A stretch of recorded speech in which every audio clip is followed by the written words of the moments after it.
Hi, Alex. My name is Singh. I'm an investor here in Greece. How are you doing today?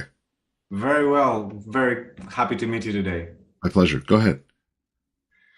So, I'm Alex. I'm going to talk to you about Ovida. Yes. Building great relationships is fundamental to achieving our potential at work for business growth, for our personal life and happiness. And yet, how to improve this critical skill is still a black box. We measure and improve our sleep, athletic performance, grammar, you name it. Multi-billion businesses have been building that, but still have no way to measure and improve the quality of relationships and building rapport. Mm. Ovida is building a SaaS platform powered by AI to measurably improve relationships at work and at home.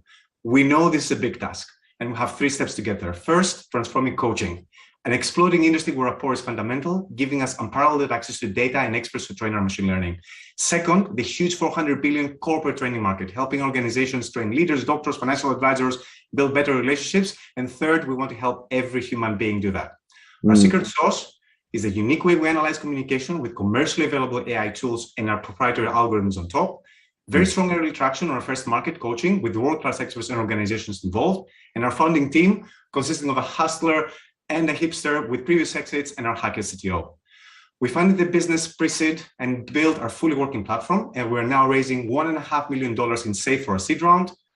We want you to join us on our journey to help improve every relationship that matters. Interesting. Thank you very much. Happy to make time and chat more. Alex, I liked your pitch. What we'll do, for those of you that are in the chat and for those of you that are joining for the first time, what we find in the elevator pitch, usually we kind of build and develop our pitches kind of in a vacuum. And so this is a beautiful opportunity for you to get feedback, tangible feedback from founders from around the world via chat. So feel free to share some of your inputs and your feedback in the audience, right? We want to make this a powerful and constructive session, right, for Alex and the Ovida team. So let's get some feedback, and again, you can see some of the elements in the chat. And if it's okay, I'm going to ask a couple questions myself, just so we fully understand it, right? So the idea of improving relationships and rapport, right? As you were speaking, and part of this session is always around the startup founder to know what the investor is thinking, because most of the time an investor will not tell you what they're thinking, right? They'll turn around and say, come back to me when you have traction or something like that. So as you were talking, these are questions that I wanted to know. Is this a tool that helps expand your relationships, or is it just focused on the existing relationships that you have? Okay. The second thing, and I think some people might be wondering this, is how does it actually work, right? Because it makes a lot of sense. We measure a lot of things, but the relationships that we have in our life tend to create the biggest challenges and the biggest wins in our life, right? In life we know that your net worth is your network, right? But only if you have a good relationship with your network is something valuable, right? And so I wanted to know how it worked and what kind of outcomes people can expect to use. I know that you went through corporate versus kind of personal use. I felt like it would be good, especially in the early round, to talk about how it's worked really well in a specific industry, right? I wanted to kind of really dig deep on that rather than spreading across too much in the beginning. And so those are my first 2 questions, Alex. Go ahead. Great. So I think, first of all, this is about existing relationships. And this is about, if you think about the times in your life where you've been in a situation where you felt that you didn't listen very well, or that something went down, or that maybe your relationship with your employee or with your boss didn't work as much as you wanted. So it is about building on existing relationships. Yes. And how do we do it, which is linked directly to that, is we're recording video discussions We're implementing a host of different tools on top of them. So AI and machine learning tools like ASR, natural language processing, facial expression movements, tonality, speed, and pace. And we're able to do a few things, which is to understand fundamental data around communication, some really basic things. For example, most people are completely unaware of how much time they spend talking versus listening, right? That's just the most basic one. But then you go to much more detail around what type of questions people are asking. Are my questions resulting in someone engaging more with me, or am I switching them off? So we're creating algorithms that start measuring that. And we're able to, for example, feed it back. Let's say you wanted to improve your relationships at work, which is our second big market. Yes. Imagine instead of having to, I don't know, read a self-help book or going to a seminar that never really works, we know that, being able over the course of 2 months, record discussions with your team and get specific feedback after each meeting. Say, hey, here you were not listening. Here you interrupted X amount of times. Here you have asked a great question. So that you can bit by bit over a period of time improve communication. Communication is not something that you can improve in a few days. It's a lifelong learned habit. Very much like nutrition or other areas, you need bit by bit improvement. And the key thing that we're bringing here is we're making this measurable. We're giving an idea of people say, hey, here's where you are today. Here's what can help show you with data and with your improvement how you can do this better. Got it. So Alex, sorry, go ahead. Go ahead. I think you have another point. Go ahead. Yeah, on your question about specific industries, we already started with coaching. Yes. The reason we started with coaching is because coaching without rapport is impossible to even work. You cannot even have a single session. It's the most extreme version where you need people to create trustful relationships. Yeah. That means that the discussions that are happening have very rich data. This is not just recording sales calls, because sales calls, you're never going to tell someone in a sales call, oh, I'm feeling very vulnerable about this, right? You do that in coaching. You cry, you laugh, you have a huge range of human emotions. At the same time, the people engaged, the coaches and the supervisors and trainers of coaches are relationship experts. They're experts in communication. Yes. So we are able to learn from the way they interact on our platform and train our machine learning through that. So coaching is a very unique space with amazing data and amazing experts. We have a working platform that's currently in the trial with some of the biggest coaching organizations in the world, including we have onboarded in our team 3 of the, I would say, foremost experts. The world's experts in AI and coaching is now part of the team. David, who's an expert in the US in coaching, and we're now speaking to the New York Summit next week on coaching and technology together with Headspace, Samsung, BetterUp, a bunch of other multi-billion startups. Yes. So we know we're getting huge traction in that industry, and we know we can improve results there. Right. So you start with coaching because there's money there. Do you think people are they comfortable in this idea of recording every conversation?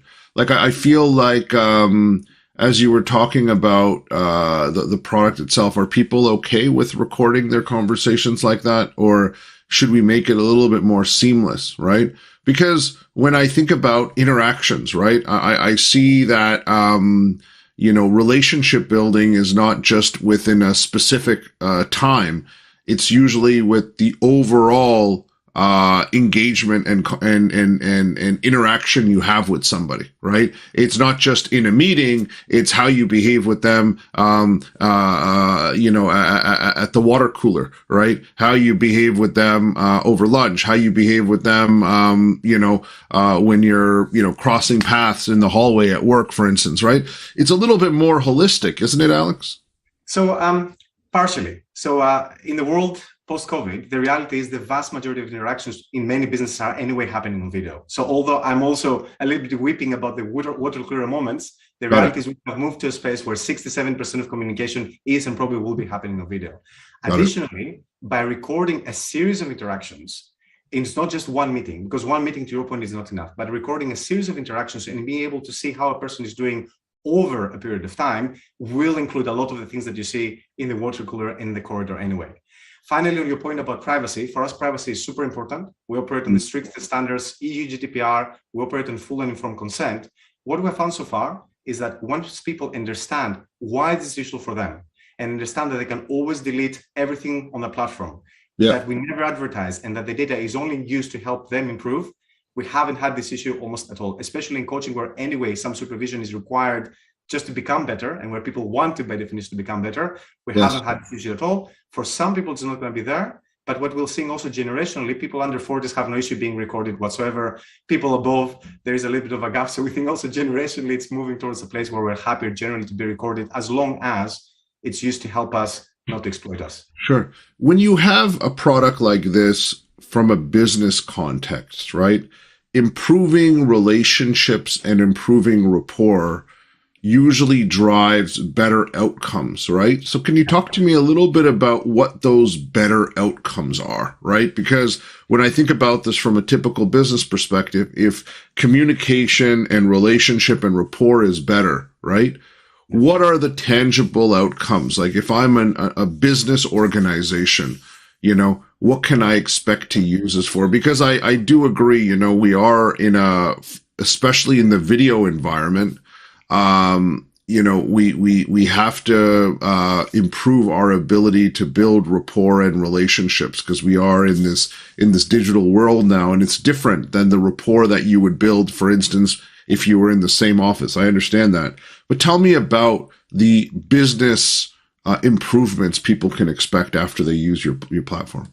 So here's some practical examples of different aspects of business doing that. First of all, our platform is great for longer relationship building situations. For example, not for door-to-door type of sales where you just sell something as one-off relationship, but an ongoing building relationship, whether it's in customer service, for example, whether it is organizations, we're speaking to organizations that are having doctors doing telemedicine.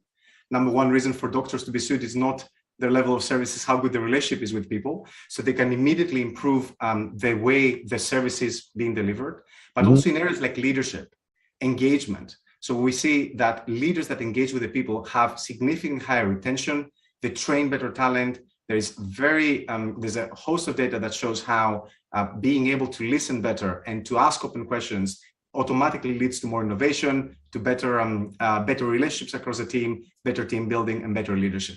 So we see that there is areas with very tangible results, like, for example, customer sales or financial advising, or areas where you have a very clear, even monetary aspect and feedback at the end. But areas that are a little bit less tangible, what we call soft skills, a massive spend for area in business. By the way, small note, businesses are spending billions in this, and yet two-thirds of leaders saying that I don't know if this is working or it's not working because I cannot measure it and I don't know what's happening. I'm just sending people to $3,000 courses and I don't know what's going on. So we think that for that spend that is already happening in business, we're offering a unique solution, which is, hey, it costs much less. And by the way, we have data to show you what is actually happening, as opposed to some broad send them in a course perspective. Interesting. So there's some feedback, I believe, in the chat. If for anyone else that's listening in, feel free to give some feedback. Right, we want to level everyone up as part of this. It's great that we have so many of the Hyper Accelerator alumni and current students here today as well. You're looking for $1.5 million, correct? Yes. And what do you want to use that money for? Our two areas of spend is going to be engineering and data science.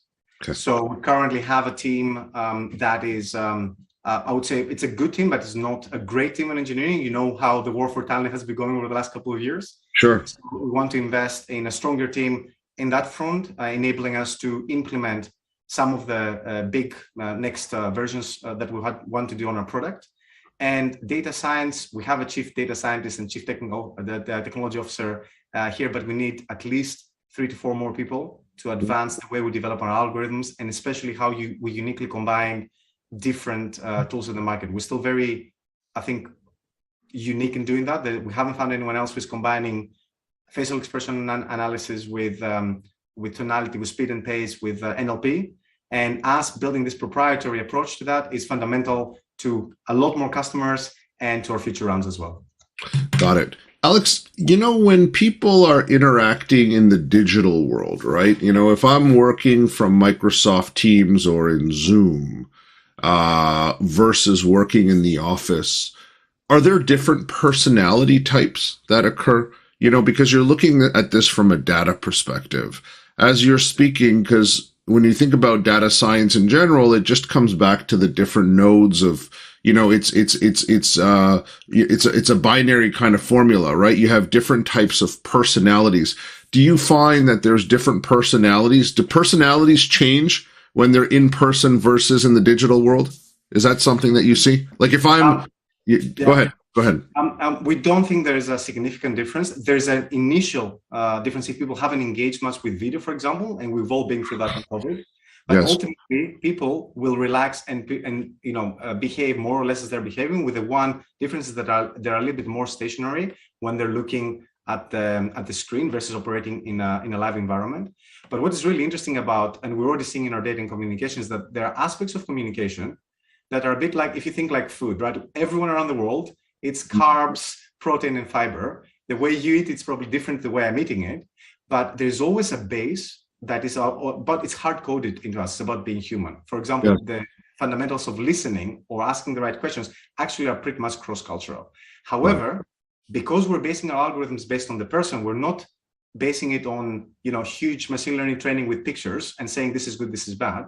Yes. Having a very unique approach in actually basing the reactions of the human being on themselves, as opposed to an existing, here's what happy, hey, sad, looks like. So that is, I think, something that will give us a big advantage on being able to help the person with all the personality traits and all their uniqueness without making it mechanical. We're here about releasing the personality and creativity, not to tell people that this is the right thing to do. It's actually the opposite of our philosophy. Understood. All right, I'm gonna, would you like me to pitch your idea back to you? Yeah. Absolutely. Right. I'm gonna try to pitch this idea. This will be a lot of fun, and you did a great job, Alex, by the way. Right, so this makes my life a little bit more challenging, but I want to position this with a little bit more focus. What you'll see with my pitch is I'm gonna slow it down a little bit. Okay, I'm gonna focus primarily, on the on the business to business opportunity here. Okay, right? Because I think that's kind of the big win on it. I'm going to talk a little bit about kind of the net result, right? And ultimately, how much better it is than what is currently out there, right? And a lot of people are kind of doing nothing on it, right? You're looking for $1.5 million, right? Let's go from there. So what you can do is you can introduce yourself. We're hitting the top of the elevator, and we'll go from there. Go ahead, Alex. Excellent. Hello, I'm an investor from the field of machine learning and technology. We've invested in lots of deep tech businesses. We're very curious to see what you're doing at Ovida. Ash, very nice to meet you. My pleasure, Alex. My name is Ash Singh. I'm part of the Ovida team. As you might know, the world has now gone into this hybrid work environment. Over the last 2-3 years since COVID hit us, we have a lot of people that are spending at least 2 to 3 days still working virtually. And this has presented a lot of challenges in the workplace with regards to relationship development, building rapport, employee retention, and employee happiness. And we discovered that the tools of yesterday are not working in the same way in the digital world. And so we decided to create our own platform that's going to tangibly help business leaders, HR leaders within the confines of a corporate, to help utilize the same tools we use today, Zoom, Microsoft Teams, to analyze their approach and their ability to deliver information and engage their employees, as well as how their employees engage with them, to tangibly and measurably help improvements in terms of employee retention, productivity, as well as innovation. Now, this is something that we can only do with video because we track how they speak, their facial expressions, and all the other elements together. We have the cutting edge technology to make this happen, and we are seeing 20, 30, 40% improvements across some of the elements that I just spoke about. We believe that this is going to be the future of HR with these hybrid work environments, and we're looking for $1.5 million to take this across different industries. We're going to start off with the coaching industry because there's a high opportunity there, and we see this working in coaching, in telemedicine, eventually even in people's personal lives as they start to engage with their kids as parents. And I want to talk to you about our fundraise and show you how it works. Would love to meet with you over a coffee to chat more. Thank you. Okay? Thank you. So Alex, that was my pitch. I tried to focus a little bit. I wanted to change it up a little bit, right? I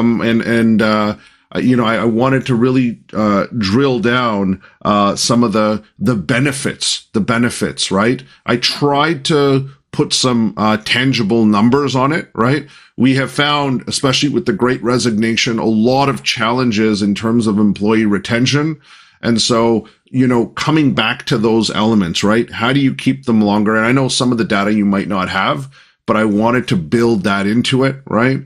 And for me, I feel like your product is the command and control for digital HR, right? Okay. It's that layer that you need to know. How do we improve? What kind of personality types do I have in my organization? Because we do tend to judge a lot, right? Which is a bit of a challenge. And I want to make sure we get these elements together. And so that's what I attempted to do. Okay. So, Alex, I want to thank you again for joining us. Fantastic product. It's something that the world definitely needs in different facets of society, not just business. And I want to thank you again for joining us, and we look forward to being part of your success. Have a wonderful day, Alex. Thank you. And Alex, what we've done is there's a small message for you in the chat, right? So just have a quick look at that. And also feel free to take all the feedback that's available in the chat from everyone else as well. Thank you, Alex.